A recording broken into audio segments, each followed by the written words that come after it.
this session for posterity. So if for any reason you don't want to be on camera, then now's the time to turn yourself off, and we will start recording now. Before I welcome our special guest tonight, Romain, just a few bits and pieces, a few reminders. We're a nice group this evening. We're always a nice group, but we're a nice size this evening. We love to make this as interactive as possible. So whilst you're all very good and have muted yourselves on arrival, thank you. Please do feel free to unmute and ask questions or make comments as we go. If you've got sort of just small little comments or small questions, then please use the chat function. Nathan and I will be monitoring that and trying to feed those questions to Romain as we go. We have six wonderful wines this evening, and we will aim to charge through those and be done by within the hour, so by 7 o'clock. As usual, for those of you who want to stay on for another 5-10 minutes and ask more questions, etc., then we shall be here for that. So brilliant. Without further ado, it gives me tremendous pleasure to welcome our good friend Romain Taupenot, a wonderful winemaker. And as I mentioned, I think on some of the introductory notes, someone who I think over the years we've really come to rely on for giving an impressively sort of balanced and honest view of the vintage, and also really good for putting the vintage in context of other vintages as well. So great to have you with us, Romain. Thank you so much for joining. We've got a wonderful selection of your wines. Just a brief bit of background before I hand over. Romain is 9th generation of his family to be making wine. Does so with his sister, Virginie. Has holdings across the Côte de Nuits and also the Côte de Beaune. I think it's what, 9 hectares in Nuits and 4 or 5 in Beaune, something like that, Romain? Yeah, but it has. Hello, everybody. It has changed this year because we are now getting a little bit more than 5 hectares in Saint-Romain and Auxerre. So it's half and half in Côte de Nuits and Côte de Beaune. So we are now farming about 19 hectares of vineyards. And I would say 9.5 in both Saint-Romain and also the rest. So that's a lot of wine coming out from this very cute village where my father is originally coming from. And Romain has been sort of farming organically since 2001, although not certified, and on occasion where it's required, a bit of a spray here or there, but generally speaking, again, like so many of the producers we work with, commitment to the environment, sustainability, and effectively, ensuring the health of the vines, the health of the vineyards is paramount. Just a couple of things as well. I mean, I think it's that we've been working with Romain now for certainly 6 or 7 vintages, I believe, and the wines have always started well, but there does seem to be the wines seem to be getting better and better. And it's not just us saying that. Neal Martin, wine advocate and vinous, has said of Romain, one of the most reliable and exciting estates. And that the 2019s continue their strong run of form. So whilst we're trying an array of back vintage this evening, we will obviously be alluding to the 19 vintage because we still have a case or two here or there of Romain's wines left, and they are absolutely brilliant. So without further ado, Romain, over to you. Thanks again for joining us, and please tell us more about yourself and introduce us to the first wine. Okay, thank you so much, Tom, for this nice introduction. So just to talk to you about the vintage, if you may wish to get some information about the 19 vintage. I think that's quite a vintage which is quite normal in Burgundy. That's the first vintage. We had so much heat throughout the growing season. 20 was another vintage where we had a lot of heat. But we have more rain in 19 than in 20, so the hydric stress was not as high as in 2020-19. But this was really the first vintage when we encountered, for instance, between 4 or 5 weeks in a row, with temperature climbing up to between 35 and 40 degrees. So you can figure out it was very hot, and we are not being used to that level of temperature. So 19 was a little bit tricky, not on the mildew side in the vineyard in terms of pressure diseases, but rather on the powdery mildew and the burned berries, actually, because they, to struggle against powdery mildew, you have to use sulfur, and sulfur was not washed very oftenly. So with the sun that was coming in, was burning some of the leaves.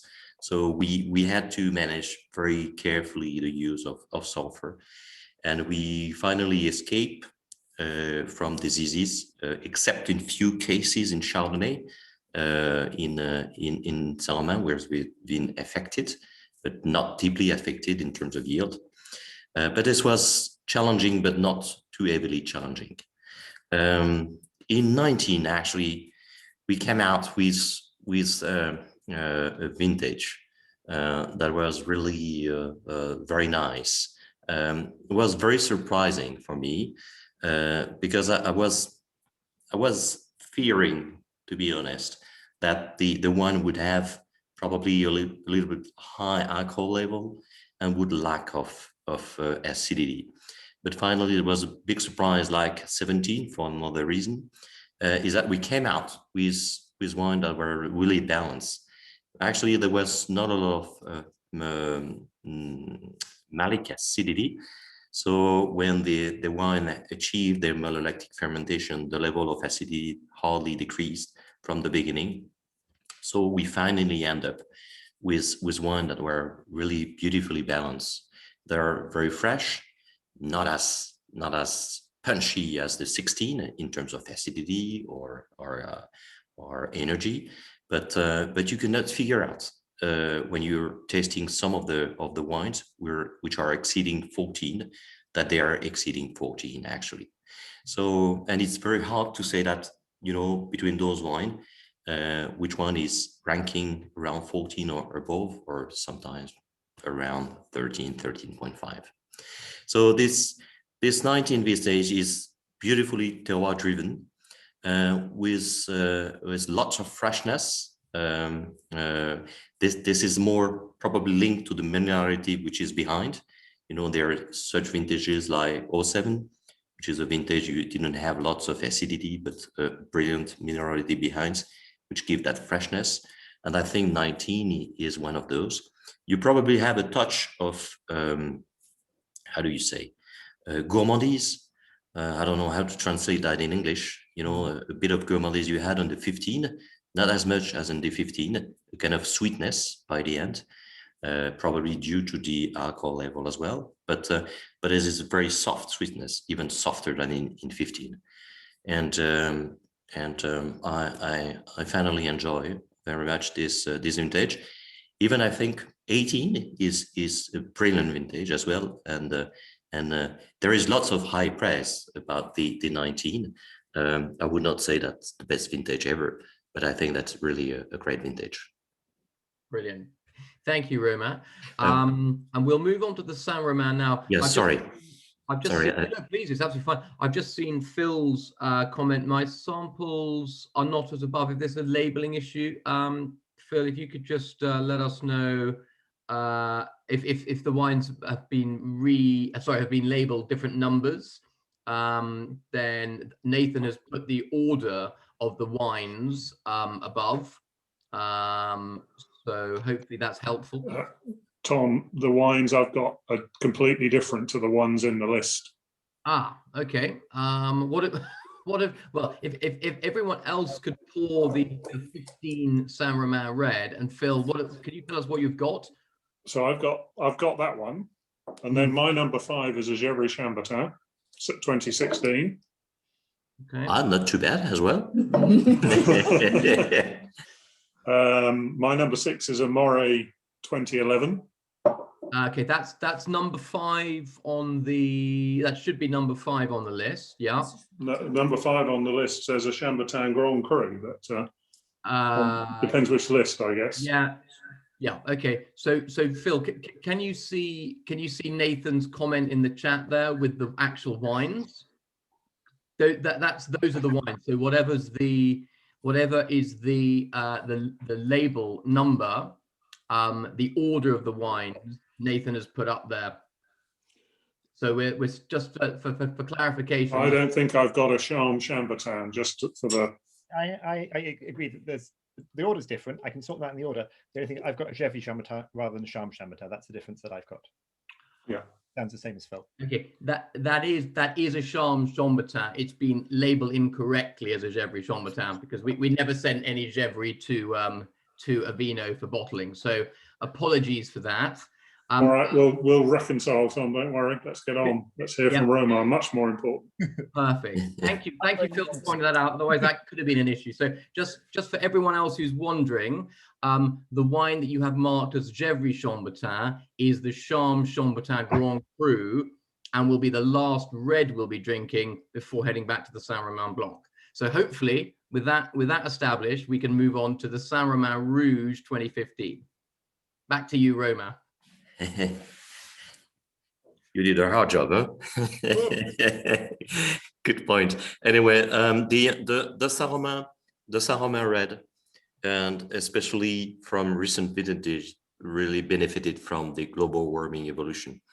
15-20 years ago, this was a wine you needed to wait at least between 5 and 7 years so that the tannin would get smoother, more silkier.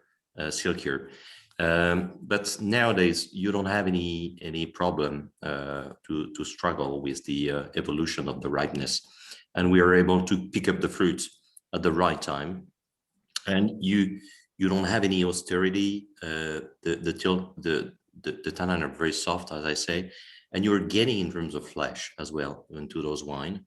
And this appellation is quite in the shadow.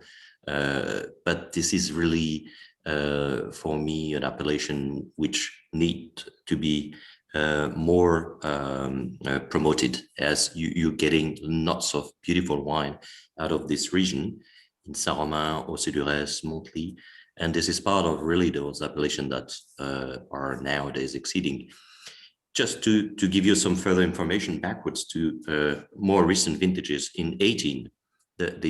From the analysis point of view, the Saint-Romain analysis is something like a balance of a Grand Cru that you normally have in terms of the level of alcohol, in terms of the level of the acidity, and so on. Of course, it's not as deep, as long as a Grand Cru, but it's beautiful. And I think that's those wines like the Océ Premier Cru or Océ Village are among the very interesting, as you say, QPR that you can find in the market. And this is really, I'm really happy with those wine, and I'm really happy to start the tasting and to end the tasting with a Saint-Romain wine from the Côte de Beaune, actually. One thing we've found, Romain, for sure, to your point, is that when you say the Saint-Romain was an example of an appellation which was sort of slightly in the shadows, in a very real sense, it's now in the light, and that, as you say, these warmer, more solar vintages are really ensuring that Saint-Romain is being spotted. It's now coming out from the shadows, in fact, and that extra richness, that extra ripeness, the sort of the plushness of the tannins really means that people are starting to engage with Saint-Romain in an impressive and exciting way. And certainly that the 19 was terrific, the 18 was terrific as well. So in some respects, would you say that global warming in the vineyards is at least having some partial benefits, particularly for vineyards like this? Yes, yeah, especially in those vineyards like this, vineyards that you traditionally have quite a good amounts of acidity, and that with the global warming evolution, you keep or you maintain a good level of acidity, but at the same time, you are able to pick fruit that are really nicely ripe. And so all the vineyards that are standing up close to the forest in the Côte-de-Nuit, provided they don't have too much big rockies that would warm up too much, probably the bunch of grapes during the hot season, would really benefit from this global warming evolution. Bel Air is another example in Côte-de-Nuit, but you know the Saint-Romain, definitely the Hautes-Duresse as well. They're standing up a little bit higher in terms of the altitude compared to the to Volnay or to Pommard. And if previously it was a little bit harder to harvest really ripe fruit, nowadays it's not a question, it's not any issue nowadays. And you can really pick up nice ripe fruits, even sometimes some spicy notes that is coming out from those wines. The tannins, you can feel the difference with the tannins from the Côte-de-Nuit still, but you know there have been a gap that has been filled up with the tannin from the Côte-de-Nuit with those wines. Yeah. And I think that's there is a big improvement in those wines. We are not, I think, at the limit of their improvement, as we may feel in some other appellations due to the hot and the hydric stress. So they usually are deep soil over there with quite a lot of mold that are able to withstand the water as well. So this is vineyards that have the ability to still improve in the future, provided we don't climb it too much within the temperature. And that's certainly very encouraging for those of us who are, scrabbling around to find good value in the region as well. I think, this is encouraging that some of the regions where we're likely to see continued evolution and improvement are also the more affordable ones as well. So that's a good thing for sure. Now, Romain, if we may, let's move on to the Morey-Saint-Denis. Obviously, this is really the heart of your domain. And just to let people know, Taupenot-Merme is based in the heart of Morey-Saint-Denis. And I know Romain's very passionate about the village and the wines from the village. There are various interesting stories around particular vineyards as well. One thing, again, just to quote Neal Martin, who said of your village Morey, that this is everything you could want from a village cru and a bit more. And I think that's a really nice sort of starting point for a village wine, is that, as usual, you're punching above the category level. This is more than a village wine. So please tell us about the Morey-Saint-Denis 2014, which we're moving on to now, just to avoid any more confusion. Unfortunately, this is the smallest superficie of our whole village in the Côte-de-Nuit. But this is probably one of the most exciting villages, as you pointed out. Actually, there are 3 plots that are making this Morey-Saint-Denis. There is Les Crêts, which is the smallest part, which is made of essentially coming of alluvium from the Combe de Morey, and you have a lot of stone underneath. So the soil is not very deep. We probably have about 30 to 40 centimeters of earth, and then directly on the Rockies. And then you have another part, which is Les Sevrets, on the border of Gevrey-Chambertin, in prolongation of the Chambertin. This is the soil is still a little bit deeper, because even if this is coming out from the erosion of the Combe, the Morey-Saint-Denis, you have more clay underneath. And the last one, which is the largest one actually, is in Les Pourous, which is just in front of the Premier Cru Les Bussières, and the soil is a little bit deeper in that part, but the part of the stone inside is quite high as well. And in that vineyard, you have lots of Melioran that are produced, whatever the vintage. It has been planted on SO4, the rootstock, and so the yield is quite limited in that section, and as I said, the fact that you have lots of Miron usually gives you natural more concentration into the wine, because the ratio of liquid against all the material you can extract on the skin, on the seeds, is lower, so you naturally benefited from a high level of extraction of concentration. So Romain, sorry to interrupt, but would you, for those of us who are maybe less familiar with Melioran berries, could you just, what does that actually mean? What are they exactly? Yeah, Miron is smaller berries. You know, they may result from the flooring that can not pass so easily, and you have instead of having 4 seeds in a berry, you have just 1 or 2, so it decreases the size of the berry because the flower, the blossom didn't happen properly. But in some vineyards, like Morey Village, like the Comte d'Orvaux de Mazoyer or the Nuit, or we whatever the vintage, we have lots of Miron. So this is not only due to the blossom. This is typically linked to the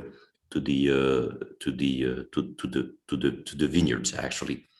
And the thing that it produce smaller berries give you lower yield, and the ratio of liquid against the material, the skin and the seeds, where you extract the polyphenol out of those, is you have much more material, I would say, so you would extract more out of this, and the natural concentration would turn out to be a higher level, I would say. So we don't have to struggle a lot in those vineyards. Even over the last vintages, we don't have to struggle in any of the the vineyards, because we've got natural high level of ripeness. But in those Morey-Saint-Denis, this is quite typical, whatever the vintage. And in 14, if you do remember, we had one of the highest crop back from the early 2010. We were very happy because, you know, 10, 12, 13 has been very, very low in terms of yield in Burgundy due to various reasons. But at the same time, it was really worrying because August in 14 was really raining. It was raining all day. And we started to have this Suzuki issue as well. You know, this little fly that came from Asia, who started to pick the healthy fruit, who was leaking. And then the juice that were coming around the fruit were starting to develop some fermentation and even some rot. So we had few outbreak of rot that started to come out in some vineyards. And with the yield we had, we were really afraid that by the end of August, we would achieve the perfect ripeness for the vintage. So we might have a decrease or by 2, divided by 2 the crop early September, actually. That was what we were thinking, to be able to get a crop that would really come to the end. But then from the beginning of September, things radically changed. There was a northern wind that started to blow in Burgundy, and that lasts at least for 3 weeks. So all the few outbreaks of rot, you know, started to dry. And so we have been in the vineyards beginning of September to get rid of those, you know, those rotted grapes. And we even had to withdraw by hand all the herbs. You know, the herbs were at a high level. They were really big. We could not go in the tractor and remove them, so we have to remove them by hand. I do remember we spent almost a week doing that. We never do that, obviously, generally. And for the first 3 weeks, the evolution of the ripeness has been going on very smoothly. Temperature were climbing up, and we finally, for the one who waited the full maturation, I think we ended up with a beautiful vintage. There have been some growers who were tempted to harvest a little bit earlier because they feared actually the Suzuki issue. But for those who were sufficiently patient, I think patience was quite rewarding in that vintage. And we ended up with I think a beautiful vintage, having nice balance with the acidity. The profile of the aromatic was probably a little bit more focused on the black fruit rather than red fruit, even if you have some red fruit which is coming out in some specific appellation. But this is a vintage that I really appreciated. And I don't know what you have in your glass because I don't have any, so I cannot share any with you. But as far as I remember, that it was really beautiful, and I think that's a vintage that would evolve beautifully in the future as well. Romain, it's very 2014, this MSD. Sorry? It's very 2014, this Morey-Saint-Denis. Okay. But, personally, I always buy your village wines every year because they're just the perfect QPR. And then the extras are the jewels.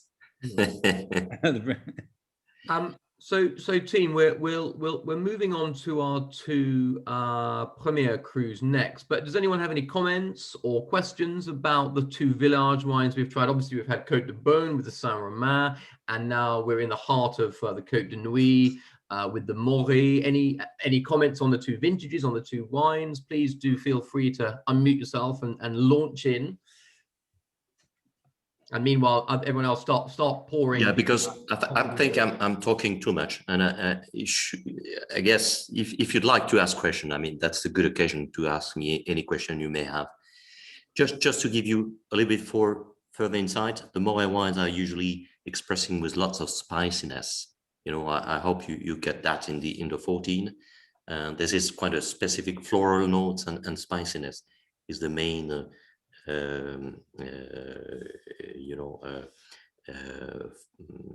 Notes that you can pick up out of those village. Otherwise, if you don't have any question, I may go on the Comte d'Orvaux. Comte d'Orvaux is.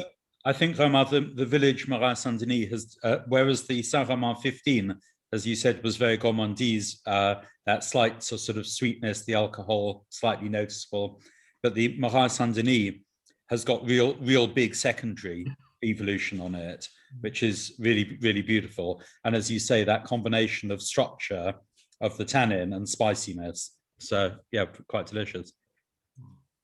Thank you for your comment. I'm glad. I'll send you a bottle. Cool. Let's move on to the Schomborn Museum. Okay.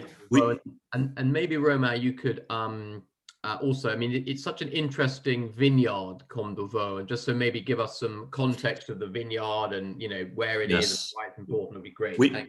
We have the chance to have a quite nice plots that are located, especially in the Premier Cru section, and the Comte d'Orvaux is one of those. This is specifically located in the prolongation of the Musigny, above the Comte d'Orvaux from Prieur, which is classified itself as a Musigny. This is one of the oldest vineyards we have.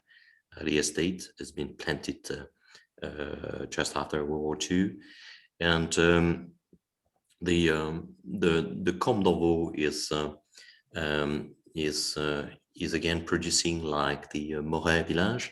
Lots of Miran shot berries, very small berries, and this is a wine that's really need to age, but that can start to be drinkable quite early, because as you know, the tannins coming out from the section of Schomborn, especially in the middle part of Chambol or close to the border of Vaud-Romanée, are the ones which are probably one of the most refined, elegant. And Comte d'Orvaux does not make any exception out of it. And so you in the 13 vintage, 13, because this is also important to talk about the vintage. 13 was a vintage which was quite not typical, I would say, if you compare in the last decade. This was one of the latest harvests, probably one of the harvests you may experimented 25, 30 years ago, because we started quite late on the 3rd of October, as we've got lots of flooding. You probably had that issue as well, but we got lots of flooding in April that delayed all the growing season, and that's why we ended up the harvest very late. 13 was probably a vintage where we could benefit for an extra few days of sunshine, but I think we harvested beautiful fruit. Again, that was really marked by a nice acidity profile. This vintage was probably not as sexy as the 15 were showing at its origin, but this probably vintage that start to show off now, and that could benefit as well from extra years.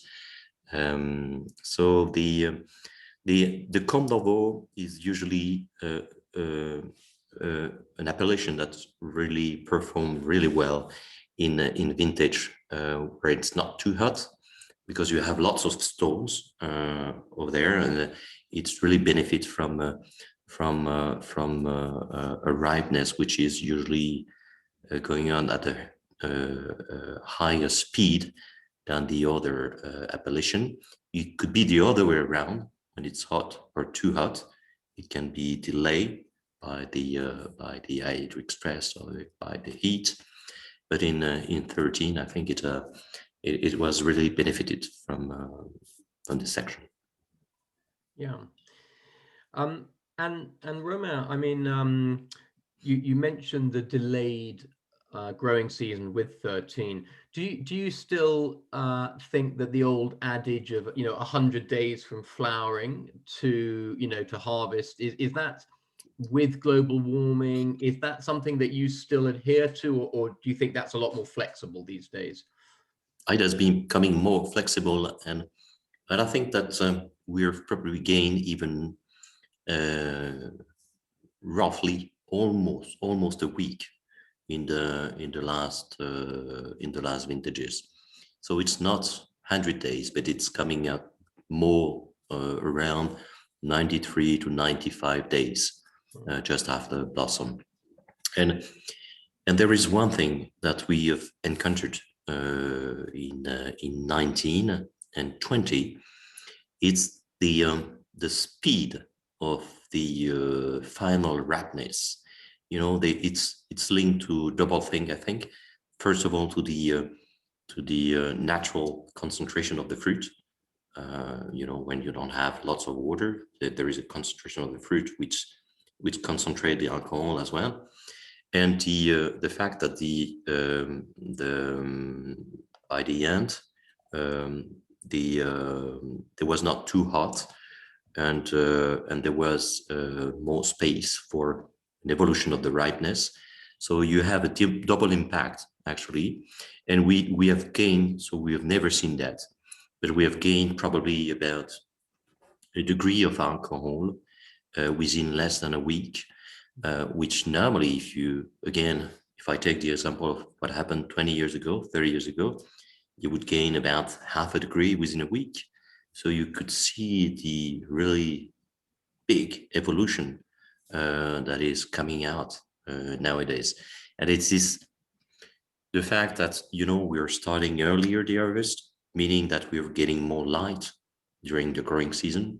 And, this is not the heat that makes the grape ripening. That's really the light for the photosynthesis. Mm-hmm. So all the cycle, which is coming a little earlier, has an impact finally on the evolution of the growing season. So it's really decreasing the level of the growing season, and there is a higher speed of the evolution of the ripeness of the fruit, provided it's not too hot, because when it's too hot and too hydric, you have too hydric stress, then the evolution of the ripeness can be blocked.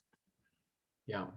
I hope I'm quite clear. I don't know if it's clear for everyone, but Is it clear? Is it clear, everyone? Do nod, or if it's not, if we're being a bit too technical or going too fast, and please do say.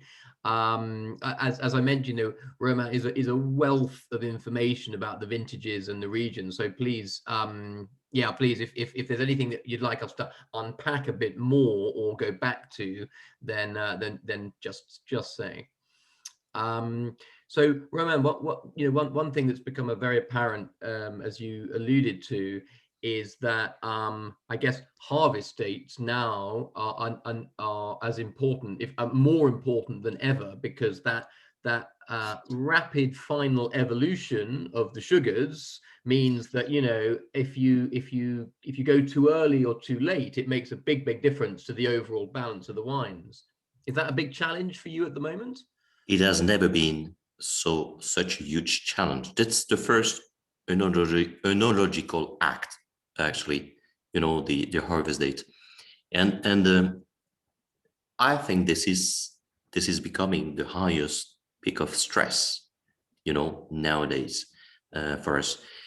Again, if you go back to what happened 10 years ago and beyond, you had almost the same order of harvesting the different parcels.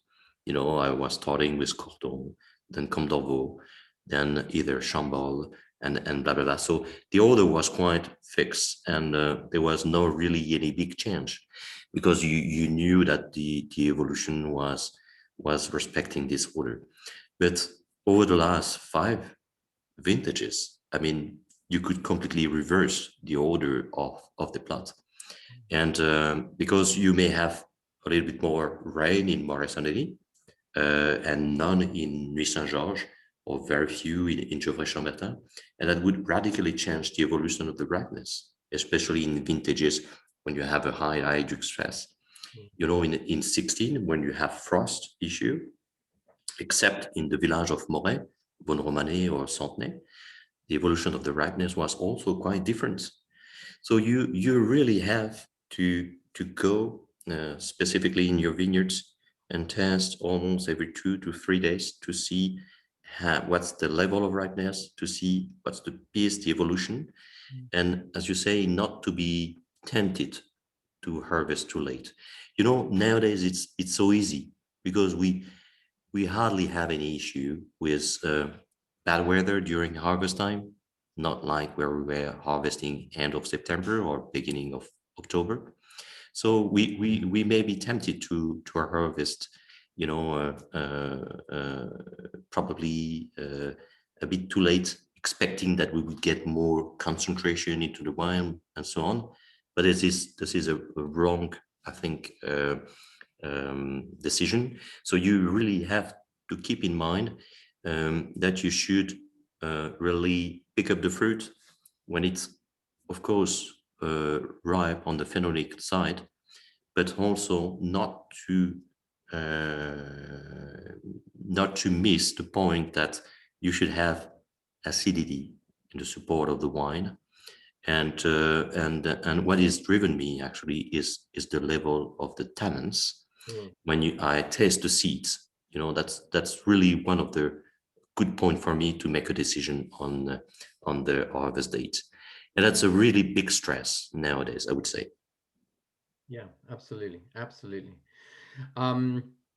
So we'll move on now to a wine which is a perennial favorite of mine. I buy it myself every single year, the Mori Riots. I think for me it's a bit of a signature wine of yours. And I've been lucky enough, I know Nathan has too, to do a few verticals of the Riots. It's for me it's the perfect confluence of amazing sort of concentration and depth, for frankly a bit less money than you might pay for the Schomborn Premier Cru or the Gevrey Premier Cru, or even the Nuit Premier Cru. So I think this is such an important wine in your stable. Certainly, it's a personal favorite. So please tell us more about this wonderful La Riotte Premier Cru from Morey-Saint-Denis. Yes, again, Morey has been in the shadow of Chambol and Gevrey. And when we used to define Morey, we said it's a compromise between Gevrey-Chambertin for its structure, and then for Chambol for its fruity character and so on. But this is completely wrong, I think. Morey has its own specificity, and this is not by pure chance that you have, you know, Pinot and LVMH that settle down in Morey-Saint-Denis. And you know, I call Morey-Saint-Denis the new Champs-Élysées of Burgundy. Love it. But the Morey Premier Cru La Riotte, which is just sitting below the Clos Saint-Denis, is probably about 2.5 hectares of vineyards, quite small, but this is very well located. And you know, I've started to make a big audit of our terroir from last year, and we in all our plots, and we have made you know, hole in all the main parcel of our vineyards, and in La Riotte, this is made of lots of alluvion extracting coming out from the cone of the Morey, but there is quite a lot of big stone as well. So you have both a high hydric reserve for the water, but you have also a nice ability to drain the water in that vineyard. This is quite like the same type of soil we have found in the Mazoyer, actually, and this is specifically vineyards that really benefited from the evolution of global warming. You know, this is probably one of the most beautiful vineyards we encountered in 19 or 20, when we had that high peak of hydric stress, and you know, you hardly had any leaves that started to turn yellow or that fall down, as you could see in most of the vineyards, and this is an old vine as well, and we have to dump the yield. This is still quite vigorous, and even after 65 plus years, this vineyard still produce quite good yield. So we have to dominate the yield, and but this is producing very nice fruit, and the fruit that you can get out of the Riotte is turning out into beautiful violet touch. You know, peony, you say it? Peony, sorry. Peony, rose petal, something sometimes, and even, you know, that's paper notes that you would find on the Riotte, and there is, you know, 10 years ago the tannins may be a little bit more angulous, if you could compare it to La Combe d'Orvaux. But these days, with the evolution of global warming, I mean, you still have very beautiful tannins that is coming out, and you have lots of pleasure in tasting the wine when young. But this wine has the ability to age really for a long time as well. As you said, we had a vertical of the Riotte, I think it was 2 years ago, and they are showing, beautifully. Romain, you were generous enough to provide the bottles for a 25-year vertical tasting at Cabot restaurant, wasn't it? Yes. A couple of years ago, in the days when you could go to a restaurant and have some wine. And I think, Tom, both you and I both have Riotte verticals in our collections. And it's what I love about your tastings, Romain, is they're real masterclass. You know, you can take a pin and a map and say, this is this terroir specificity. Going from the Chambol, albeit we've gone from 2013 to 2011, going from the Combe d'Orvaux in Chambol to the Mori Riots is just absolutely amazing. Beautiful one. Yeah. And 11 was was not the easiest vintage in Burgundy as well, as far as you remember. You know, we had a little bit issue with ladybugs in 11, but I think that's, you know, that has radically changed. And the 11, I don't have any 11 to share with you. But the last time I've tested an 11 was 2 years ago, and it was showing very nicely. And you have this complexity of spiciness that turns out that coming out, you know, and was really, you had lots of flesh. The one we're getting flesh, whatever level actually was on the village level and the premier cru as well. So the 11 vintage that was, you know, at the beginning regarded after 10 like not an interesting vintage, as interesting as the 10, turns out to be very nice these days. And I hope that you're confirming this. Yeah. some big thumbs up from people. Yeah. Any comments on the Riot at all? Is it a wine?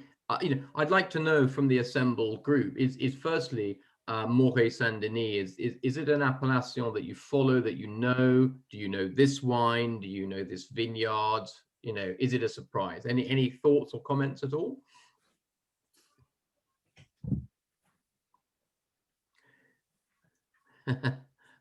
No. Complete surprise. Ah, okay. Yeah. Sorry. Hopefully you're going to make my day and tell me this is the most affordable of all of them. It's the most affordable of the premier cruise. Put it that way, Romain. So I think the Nuit Saint-Georges as well is about the same level of price, if I'm not wrong. Okay. And so I would follow MSD because I think it usually represents much better value than most of the other villages at all the levels. So yes, I would definitely be a big fan of it. And I thought that last one was beautiful. So Romain, I think David has sent me a note that David, you might have meant this for everybody, but you'd be interested in Romain's view on 11 versus 12 versus 13 versus 14. 11 versus, sorry? 12, 13 and 14 vintages. Oh, quite different actually. In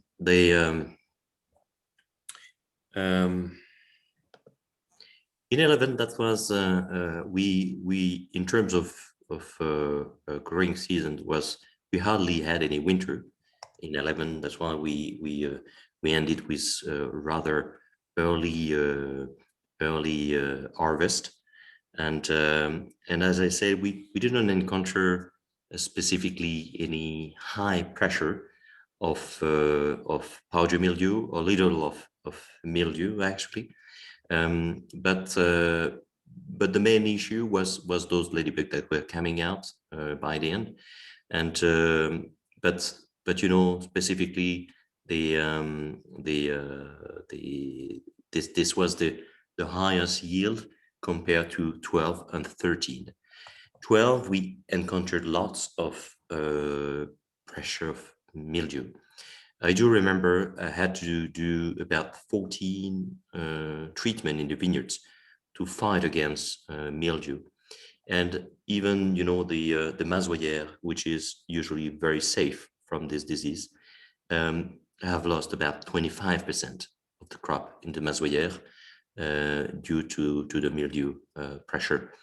And so in 12, we ended up with quite a lower yield compared to 11. But the 12 was probably a little bit more, the 11 were more driven by floral notes, a bit of more spiciness, whereas the 12 were more driven by, I would say, red fruit character. And 13 was another vintage. As for us, we did a slightly higher yield than in 12. We've both encountered pressure of mildew, powdery mildew in the first part of the growing season, and then powdery mildew in the later part. And the 13 ended up, as I said, with harvest that was quite late because of the flooding we had at the origin of the growing season. and the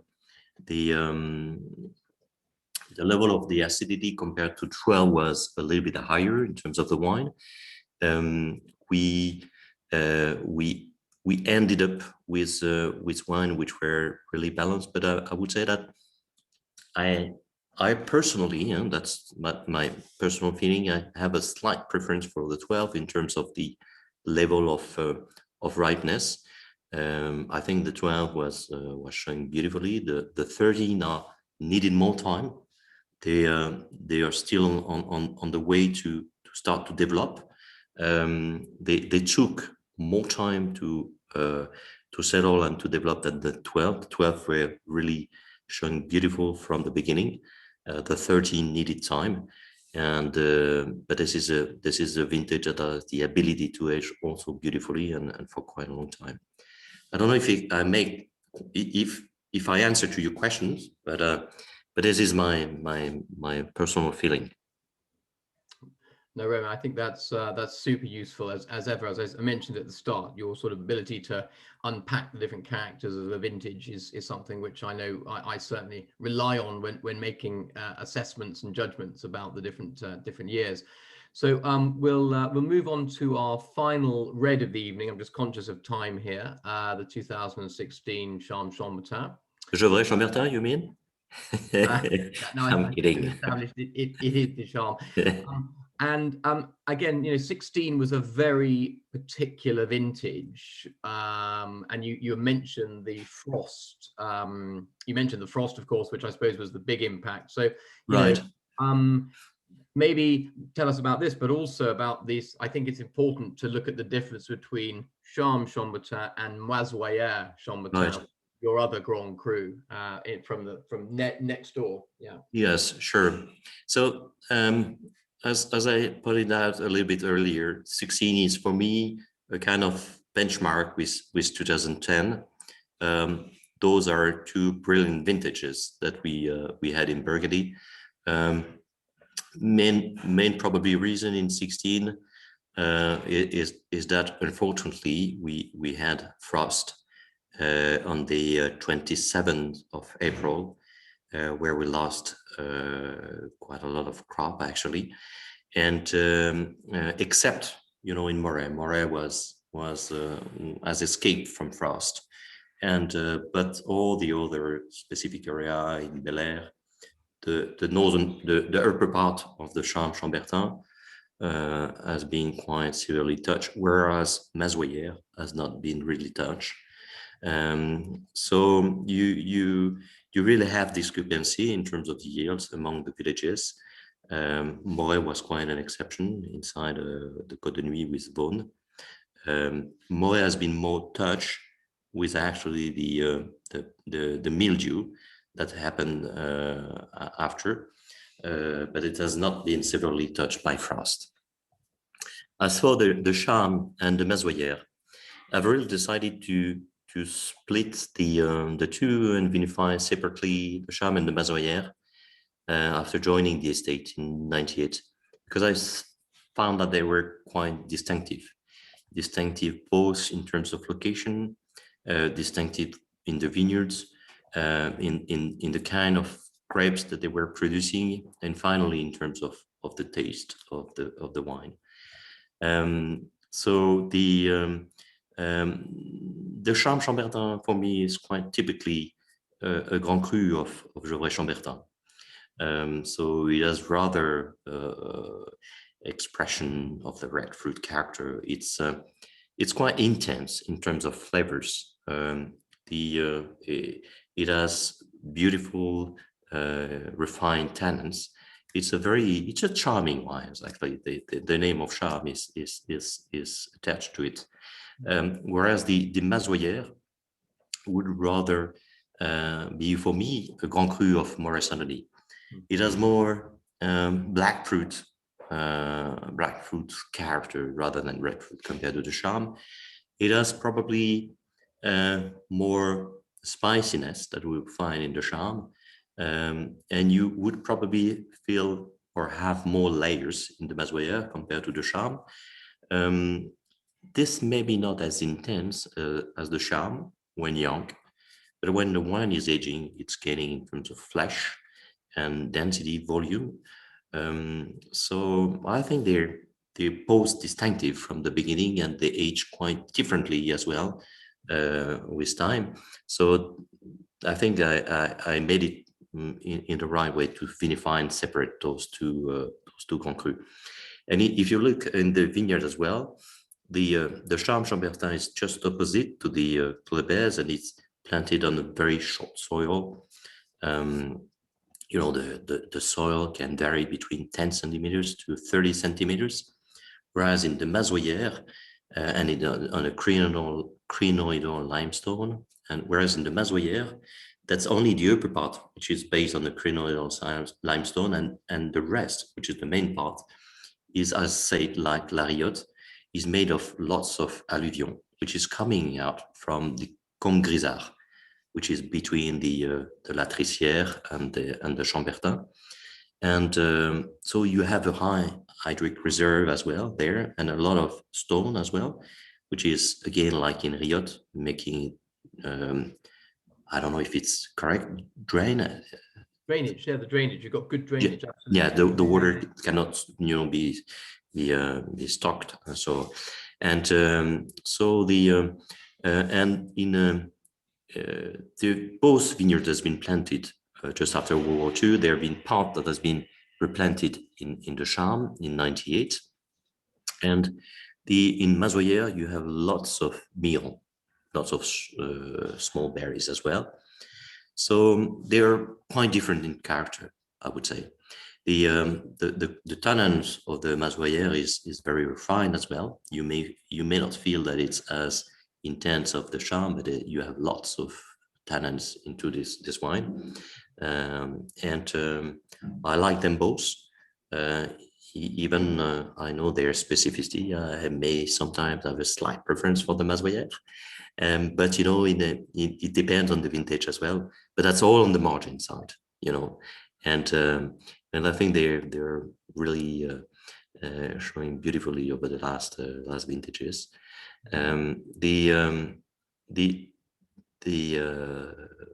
16, I don't know how it tastes nowadays. If it's in a dumb phase, or if it's still showing off, or it is quiet, or I don't know if when you open your bottles, if you open the bottle 2 hours, 3 hours earlier, that would help probably as well. We have them in the little 50 ml flasks, so Okay. you need a very small decanter, i.e. a glass, in order to let them breathe. But yeah, I think that, you know, 16 is clearly a vintage where I think it's beginning, the structure is beginning to close in on the fruit a little bit, although I remember drinking quite recently a bottle of your Riots 16, and I was surprised how, with a little bit of air, you know, after an hour or so, it was opening up tremendously. But probably, yeah, 16s, I guess, are a vintage now where you've got them at all but the village level. You know, you want to hang on to them for at least another sort of 5 years until they kind of reopen and blossom once again. Yes, but this is really a great vintage, really beautiful. I like that vintage. So I'd say it's closed in quite a bit, Romain, but it behaves differently in these little 50 cent, in these little tiny little bottles, but it's definitely closed in quite a bit. So we're sticking with the 16 vintage as we move into our final wine now, and you'll need to, those of you with one glass in front of you will need to give it a little rinse. Otherwise, if you have another one, we're moving back to where we began, so sort of coming full circle, moving back to Saint-Romain and staying with the 16 vintage. So please, Romain, take us away on the 16 Blanc. I think at the opposite, I would say, because I've been able to taste the Saint-Romain White 16, that the wine is starting to really slow down, and the wine started to show off, and I think that's you know, for both red and white, 16 was a very beautiful vintage, and I like the Saint-Romain Blanc after 3 or 4 years. I mean, this is where you start to have that kind of flinty character, that's minerality, which start to come out. This is not as flinty as Burgundy or the one you may found in Chablis, but it's not lacking of consistency in minerality, and I like the balance of those wines. This is also vineyards that are, again, like for the red, benefited from the evolution of global warming, because I don't specifically like too acidic wine, and I think that the global warming evolution has brought a little bit more balance aspect on the wines. And I usually myself harvest the wines after the red in Saint-Romain, because I really like the wines to be really sufficiently ripe. I think the wines should not be a question of freshness. There should be a question of freshness, but pleasure and balance as well. And I think that the Saint-Romain can really offer something very nice at this level. And this is not the length of Burgundy, of course, but this is really showing very nicely balanced. And this is a wine that can be you can have with great pleasure early, and you can keep for quite a long time as well. Does anyone on the call this evening, are you familiar with Saint-Romain whites? Is it an appellation which you've come across? Okay, I see some nodding there from Dominic and a couple of others. Otherwise, a few head shakes. I'm absolutely convinced, much like the red Romain, that it is it's one of those slightly under the radar appellations which is now coming into the light. Am I right in thinking there aren't actually any Premier Cru vineyards in Saint-Romain as yet, but a few Lieu-Dits. But yours comes from a selection of parcels, or where does it come from? There are none Premier Cru for the moment in Saint-Romain. This is a big ponder box that everyone would like to open on few appellation, but I think this may not come out for different reason. But Saint-Romain is like some other villages. I think they would clearly benefit from some Premier Cru level. And ours, I should have sent you a map, but our Saint-Romain is coming out from different plots. There is one which is in Angolo, which has been planted quite recently, which is producing wine on the how do you say, on a not too steep slope, which is mainly made of marl. So you got a lot of flinty character coming out. There is one part which is planted in La Perrière, as its name says. La Perrière used probably be a stoneyard.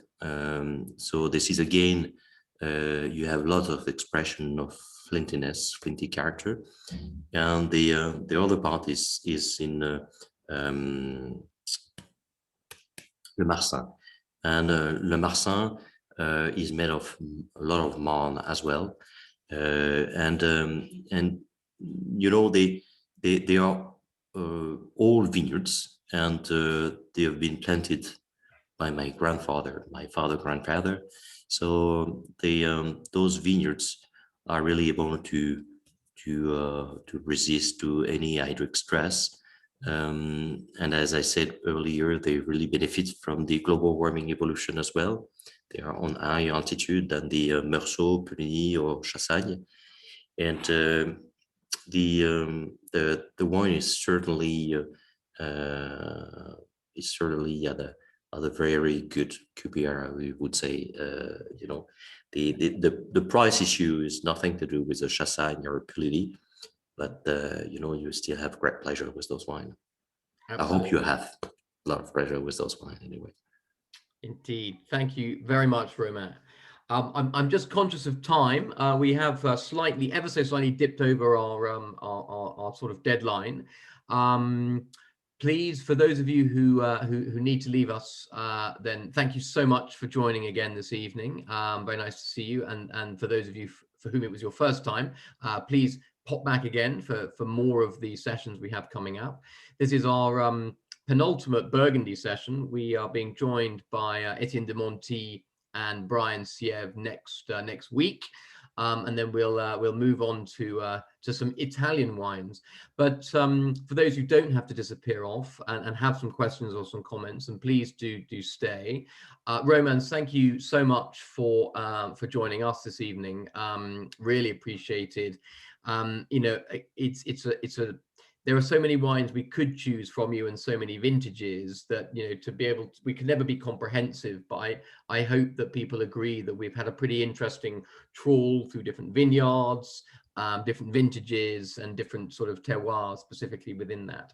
So thank you all very much for joining us. Great to see you. Thank you so much, Tom, for having organized this Zoom event and Nathan. And thank you everybody for attending this tasting, and hope you will have a great evening after us. And don't hesitate to come back after a while to those wine again. See how is the evolution after, you know, they got some oxygen as well. The problem is when you've only got 50 mils, you've got to be extremely disciplined to keep back a mood for another day. Yeah. I was going to say, Tom, no chance. They've all gone. No. Yeah.